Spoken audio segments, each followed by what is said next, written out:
Hello there. Thanks for joining me, Dr. Jen. And I'm so pleased you joined me for today's show. My life is Landlord. It's an international landlord podcast, and today we are getting even more international. I'm down in the state of Queensland, Australia, and I'm talking with a fellow real estate investor born and raised in Australia. My guest today is quite the entrepreneur. In fact, he has a lot in common with Michael Salisbury with all kinds of businesses and now set to start a 12-unit development on the emerging Gold Coast. Here to help me educate us on business, including real estate in Australia. Welcome, Andrew Gilbert. Hi, Andrew. Hi, how you going there? Yeah, well, so we're both married to relatives of each other, aren't we? My husband's cousin. Yeah. Perfect. Well, so tell us a little bit about your history in Australia. You've done all kinds of businesses and entrepreneurship, and now you're into real estate. Tell us a little bit about your background. Well, I started my chemical business in 1988 when I moved from Melbourne to Queensland, and I had that business for 35 years.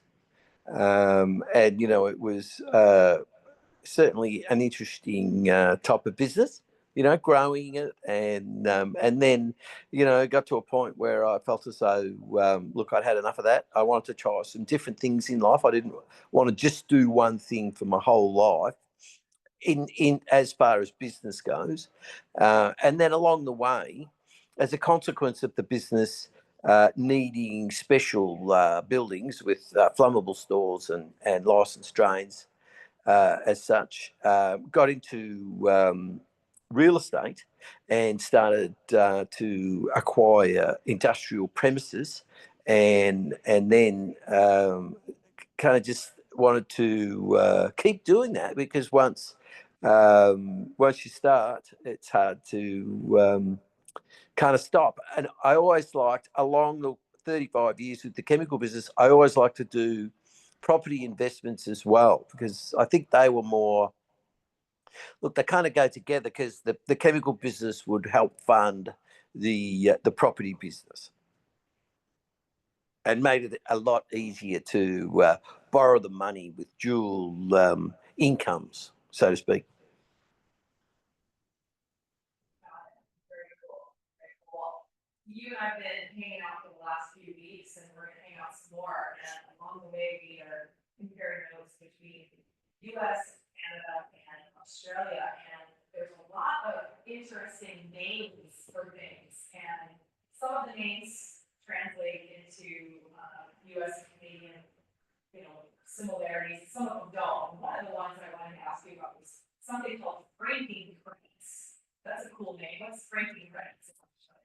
Franking credits is in Australia, you only have to pay the tax once.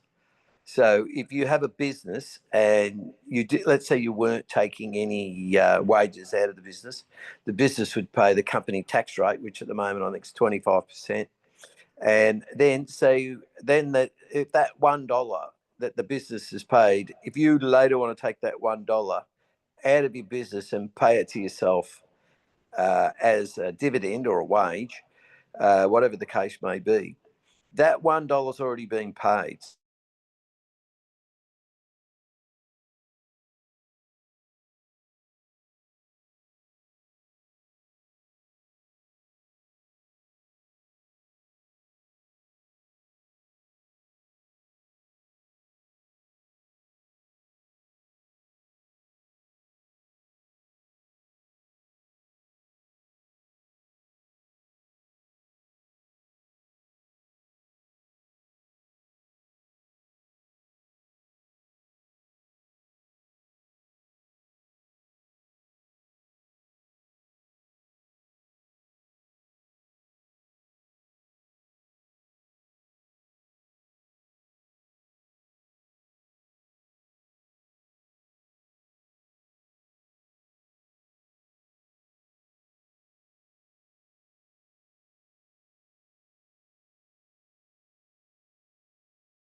There we go. I got it.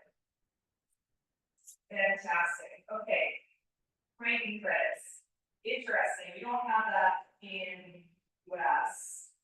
I don't think we have it in Canada either. That's interesting.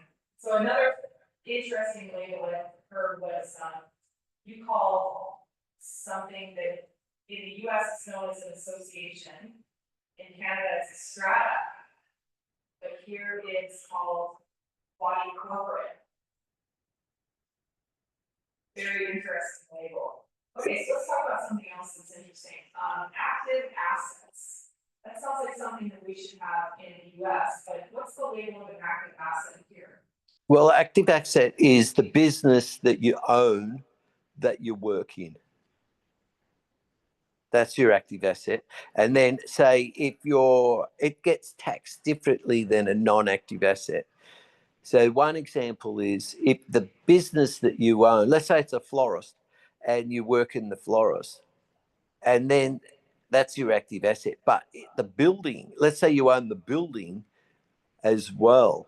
Well, then the building that owns, if the active asset is conducted in the building, then the building becomes an active asset in a certain way. So that what happens is if you wanted to grow your business and get a building that was twice the size, the only time you don't have to pay capital gains tax when you dispose of the property is if it's an active asset building. So it has to house your active asset business. And if it does, then you can sell it and buy a building twice the size, so long as it costs more money, and then you won't pay tax on the previous sale at all.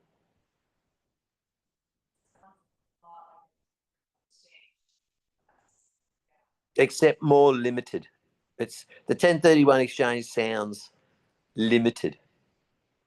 Less limited, whereas the active asset rule is very much limited.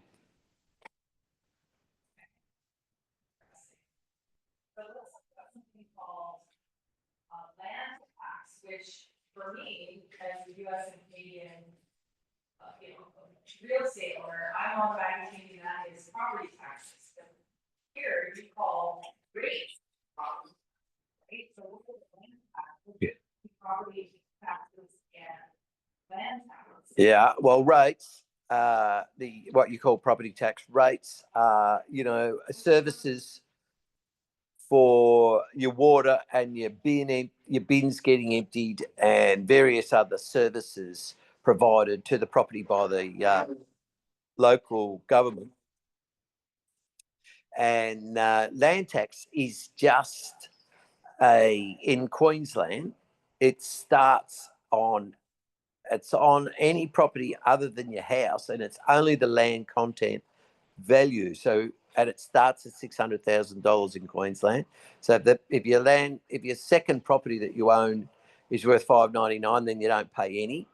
And from $600,000, then you start paying land tax. So on a typical building that could be worth $3.5 million, you might pay $17,000 or $18,000 every year, but purely for the privilege of owning that property.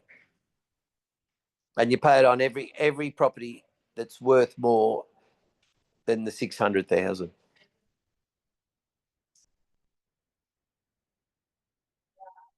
Well, in DC, there was exactly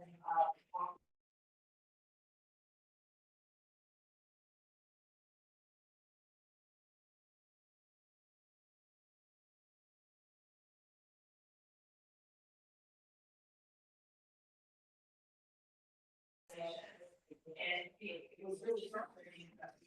It was really impeding us from starting development. So they're trying to encourage development by tax. It doesn't seem like policymakers are on diversity. So it sounds like that land tax. How long has that land tax been around in Australia, in Queensland, you know? It's been around forever, and then the Victorian government actually just increased it exponentially, so that their land tax is pretty much, anybody I talk to says Victoria's closed for business now because the land tax is too high. So the holding, if you were to build some housing, whilst you were getting your permits, generally take 2 to 3 years, then the holding costs are just ramped up even higher.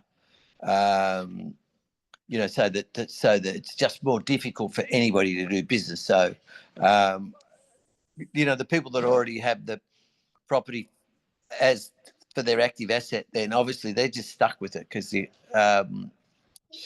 they're just stuck with it. But investors, people that are buying land and like putting factories or houses, whatever on them, they're they're deciding to do business elsewhere from what my friends in Victoria tell me in regards to that. Yeah. Well, let's go on some of the interesting labels that Australia has. You had talked to me about something called negative gearing. Yeah. It sounds like appreciation. Tell us what that means. All these different labels mean something different. What's negative? Yeah, well, so depreciation's, you get 3% depreciation on your building every year. So that's 3% of the total build price that you don't have to pay tax on that amount.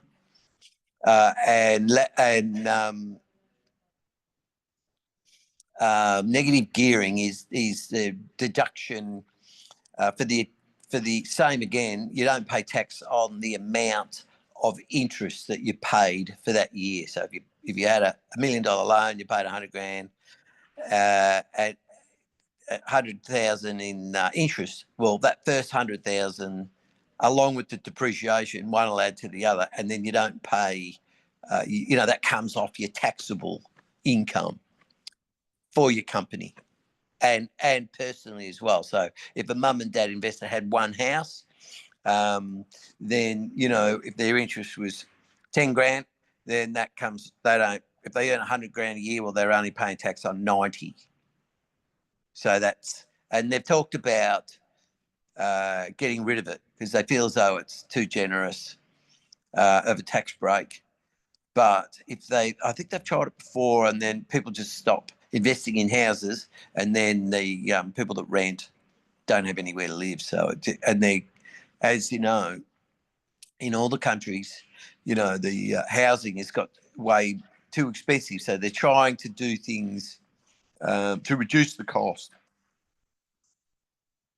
so that more houses can be built. Yeah. But let's talk about something that is a bit unique. We do have this next thing in the US and Canada, and that is auctions. Auctions typically in the US and Canada is usually done because of some court order, like foreclosure, or people haven't paid their property taxes, and so again it's a court order. And the auction usually takes place on the steps of the courthouse, but from what you have been explaining, auctions are quite normal here. Tell us how auctions work in real estate sales here in Australia. Yeah, auctions are so it's a competitive bidding process, and quite often it's held at the premises. Sometimes it's held in a hall where they might auction off 100 properties at one at a time, but quite often it's held at the premises. So the people now, they have to register, and they'll get a number, and then the auctioneer will say, "Can I have a bidder?" And someone will say, "Okay, my first bid's $1 million," and then they'll say, "Okay, what about 1.1?" And then the next person might say, "Okay, 1.1." And then it goes on until at some stage the auctioneer will say, this property is now on the market, which means once that property is on the market, then the highest price from that statement on is, if so long as there's nobody with a high bid, then that person is going to be buying that property on under those terms. So auction terms are different to regular terms for buying properties because there's no cooling off period.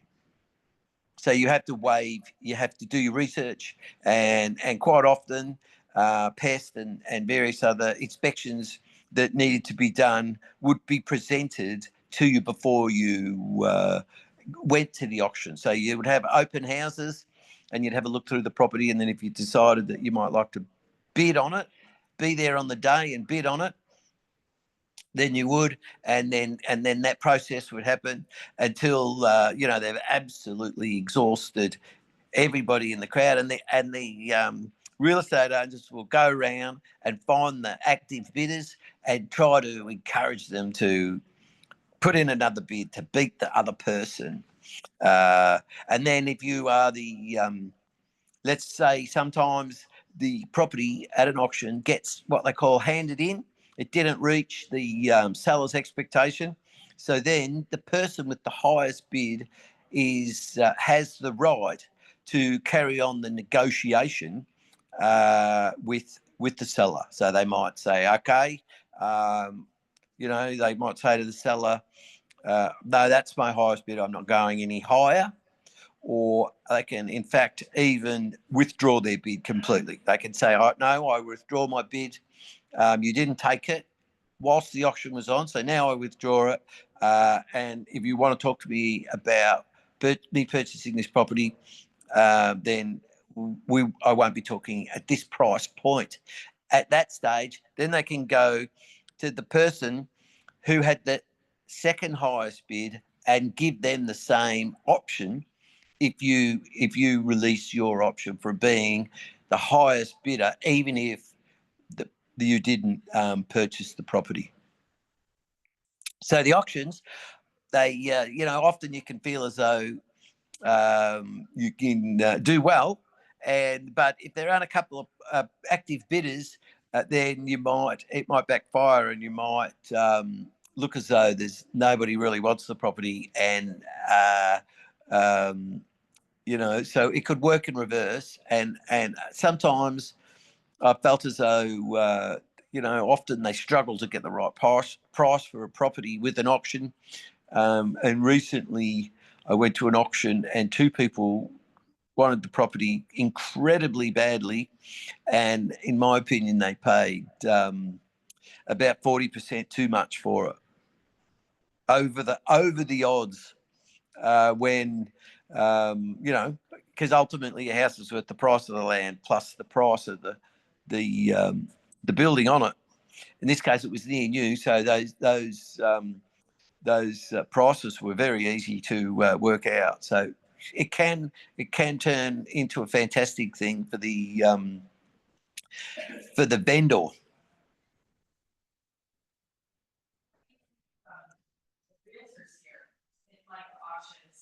Well, I've read studies on it, and they, I think personally, I agreed with the study, and the study suggested that most people don't do many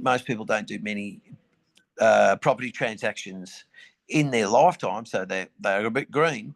And then if the bidding stalls and only goes to a certain point, then the real estate agents say to the seller, "Oh, look, that's all the money there is available for that property, and you should take that because that's what it's worth today, because it's only worth what someone's prepared to pay for it under the auction terms." Which are harder. Some people won't bid under the auction terms because they can't get the finance under auction terms. So it's not always a good thing, and it's often a tool used to take advantage, in my opinion, of unwary sellers. Yeah.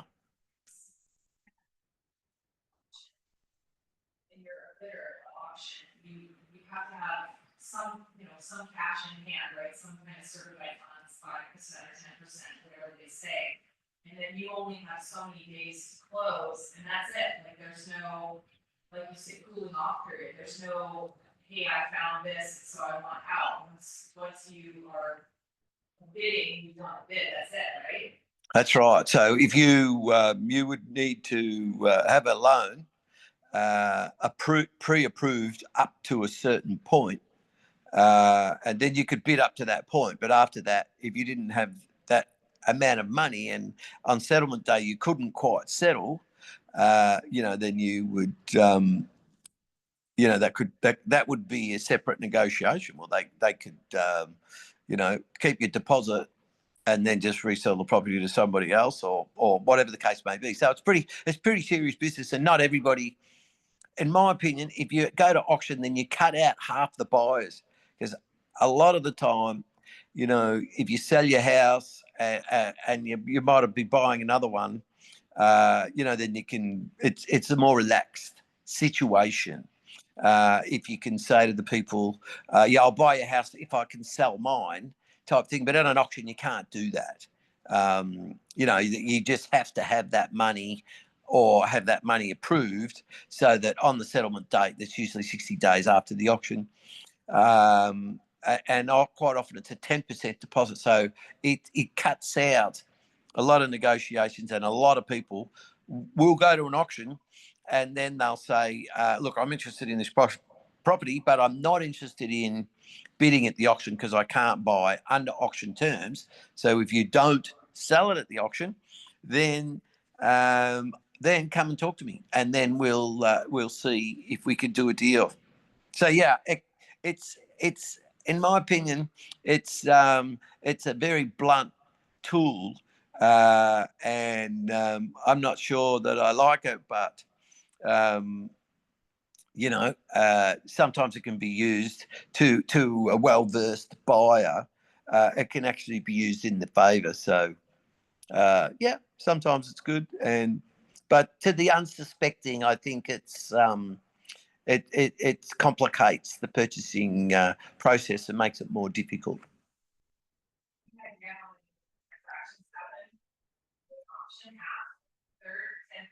Oh, how many they have, then they publish in the paper or on real estate sites every week what they're called clearance rates are, the percentage of auctions, and the percentage of the auctions that transacted in a sale.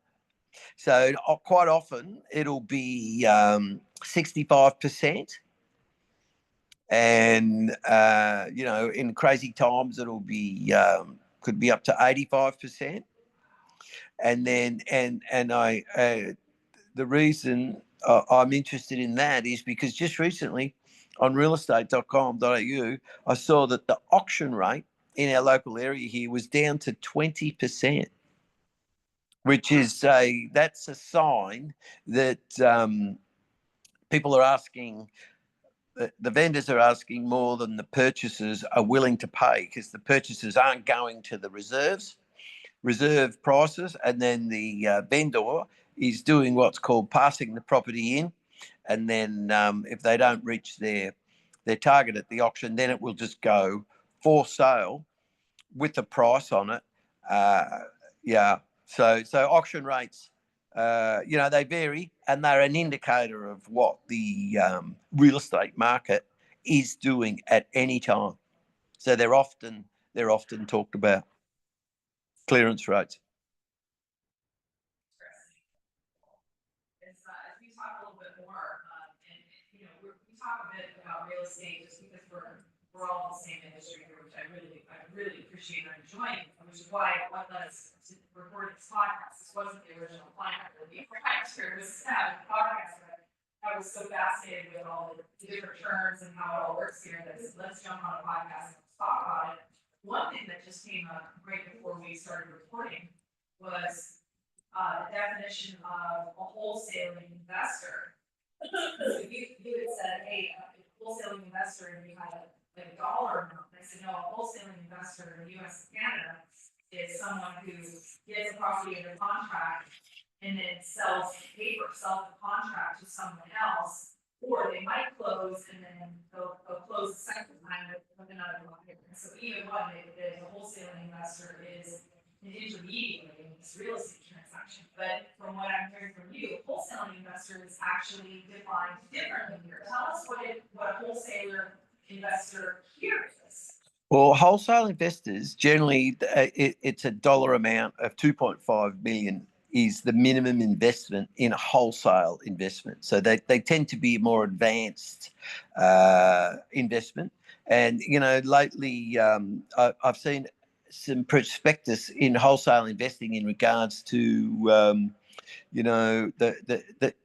the wholesale company buying it might be a office block, which they've got at a discounted price because there was such a surplus of office space, and they feel as though that because no one's building any offices at the moment, they'll ride it out, get it at a discount price, and then they'll fill it up with people at a stage later, and they're going to be able to make a capital gain and a return along the way.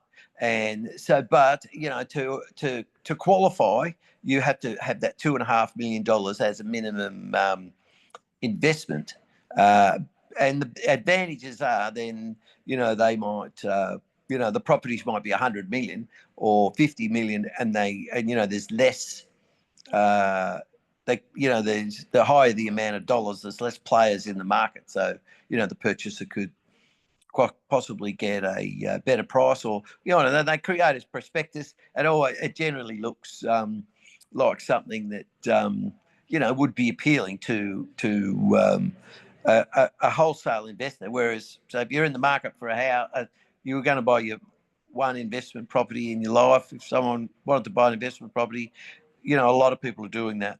Whereas you can imagine at $2.5 million, the market is thin, dried out. So it's a more savvy investor, and quite possibly a more complicated situation that the more savvy investor understands and feels comfortable with. Very cool. Life and how this all comes together. It's pretty cool. But let's change gears here. Let's talk a little bit about your upcoming development. Now we're in Southport, Queensland, Southport Gold Coast. So just for my North American listeners here, so if you imagine Australia is the face of the clock, where Brisbane and Gold Coast is at the 3 o'clock position. So we're on the very east-hand side of Australia, and we're just above the border into Queensland, the state of Queensland, which is in the upper right-hand corner. Includes the Great Barrier Reef. So just to give you some kind of reference for Australia, but let's zoom in. And so we're sitting at Gold Coast, we're sitting at Southport, and we're not too far from the beach. We're near Park, very desirable, huge up and coming little developments and buildings and different things. And you're about to build 12 units here. Tell us about your development. Yeah, well, so the Gold Coast is it was laid kind of dormant for a while. It's a beautiful place. It's beachy and warm weather, and there's a mountain range behind it, which is Canadians will call them hills, because they're not hugely mountainous, I would say. But so it's a beautiful place, and it started to really take off. Not so much just with retirees, but with everybody. And the main touristy spot has a lot of high-rise buildings, up to even 88 stories. Our project is just a 8-story, 12 apartments. They're a bigger house size apartment, and it's in a spot on Brighton Parade in Southport, overlooking the park and then the Nerang River, with the big buildings of the Gold Coast skyline in the background. So it's a very pretty, it's a pretty place, and the development is it's in a special area called the PDO, the Preferential Development Area, which they told me makes applications and things easier to get and faster to get, which it's hard to still they take years, and as you know, with this mid-rise type development, any development has its frustrations, and there's so many people to deal with design and consultants with new rules with fire sprinkling rules and separation distances and the various consultants that come with it. But, we're getting there, and, it's still an uphill battle, so to speak, because, through COVID, the price to build per square metre was very high. It seems to be easing off now. And now, as it eases off, more projects will become viable. But borrowing the money is difficult because you have to get a valuation at a certain level. Because when you borrow the money, the lender wants you to be making a certain amount of profit. And that's because if anything goes wrong, there's money in there to cover any low points, and there'll be less chance of a failure. So yeah, look, we're still at that point where we're coming in against headwinds, but as time moves forward and the bill price keeps reducing, it's becoming more viable. And previously, the only jobs that were viable were the real high end properties that are like selling at around $20,000 a square meter. Because the build price was so high. So in the future, as the build price comes down, everything gets more viable. Andrew, you've been a landowner not only here in Australia, but your wife is Canadian. I mean, my husband's from Canada, your wife's from Canada, and you guys have had property in British Columbia as well. What are your thoughts on real estate in Australia versus BC? Any differences? The same? Doesn't matter. What are your thoughts on the differences? Yeah, look, I think it's anything. If you get trained on anything, it all becomes the same. So when you're married to a Canadian, you get off the plane in the other states of Australia, but you get off the plane in Vancouver a lot too. And until it gets to a point where everything kind of feels similar to each other. One's just a bit further away, and I feel as though property's much the same. It's like that. Yet there's subtle differences, and some of them you might like, and some of them you might just enjoy because they're different. Because I always say if everybody and everything was the same, it'd be a boring world. So these subtle differences are sometimes good, and in British Columbia they don't do auctions, and the real estate agents all work with each other. And in Australia, they do work with each other, which they call conjuncting at times, but quite often they once a particular real estate agent gets a listing, then they want to keep it for themselves. So that's a bit different. Quite often in Canada, the realtor might pay the advertising costs, and the sales rate's 3%. And in Australia, the vendor always pays pretty much always, unless it's a hot market, pays the advertising. Yeah, so there's that, but the sale rate's a little bit lower at 2.75 on average, and quite often negotiated to on the higher value properties even lower. So that's not a huge difference, but it's things work slightly differently.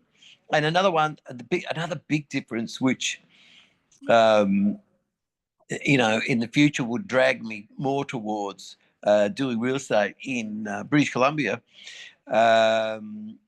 is the fact that in Australia, you need to be a real estate agent or a developer to advertise your house on realestate.com. They kind of got about 80% of the market share. So selling something without using them will be quite difficult. And they are quite difficult to deal with. Low competitive and like I say, a regular person that owns a house can't.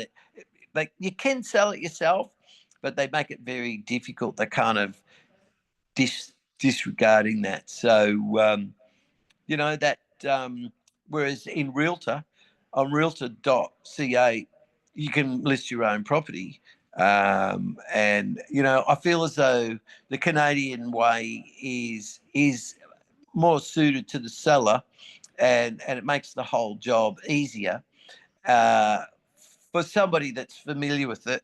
And for somebody that isn't familiar with it, say in Canada, they're going to use an agent anyway to guide them through a situation that they don't know a lot about. So yeah, there's those subtle differences, not terribly different, but just probably make it more enjoyable that it is different, I think.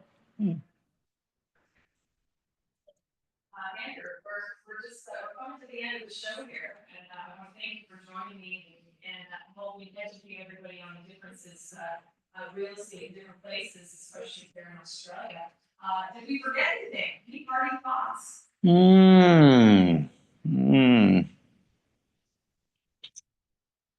No, I think we covered everything we said we were going to. The franking credits and the there was another thing we had talked about, which was a little bit different, more of a taxation thing. The Division 7A loans, about borrowing money. You can borrow money from your own company, and then but look, I think that's for another day, because that's a big conversation within itself, that one. And be great to talk to a couple of different accountants about that, because they they all sort of look at the same thing differently for some strange reason. But that's definitely a topic for down the track.